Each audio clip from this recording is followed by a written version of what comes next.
এখন অব্দি মোট 25 জনের রেস্কিউ করা গেছে, তার মধ্যে 5টা ব্রড ডেথ আছে আর 20 জনকে এখানে অ্যাডমিশন দেওয়া হয়েছে, তার মধ্যে দুটো ক্রিটিক্যাল আছে।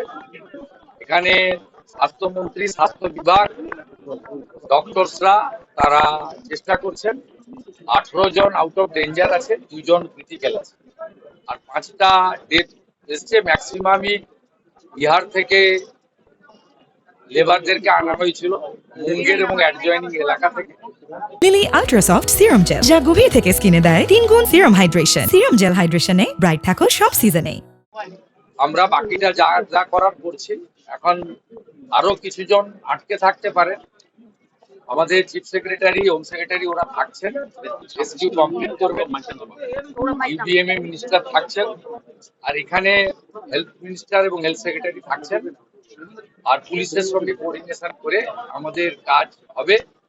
তো আমি থ্যাঙ্কস জানাবো initially army, NDRF, civil defence, Kolkata police, AMC, ওরা যেভাবে কাজ করেছে।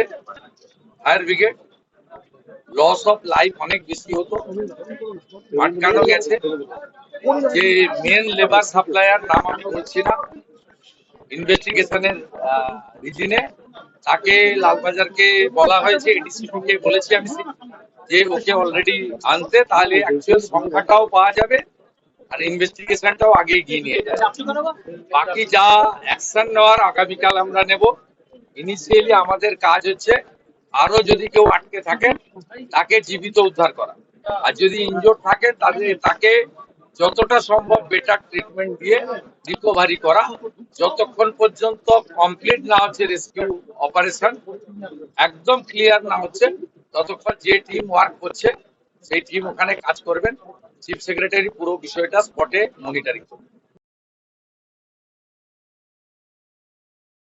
Lily ultra soft serum gel, যা গভীর থেকে স্কিনে দেয় 3 গুণ সিরাম হাইড্রেশন। সিরাম জেল হাইড্রেশনে ব্রাইট থাকো সব সিজনে।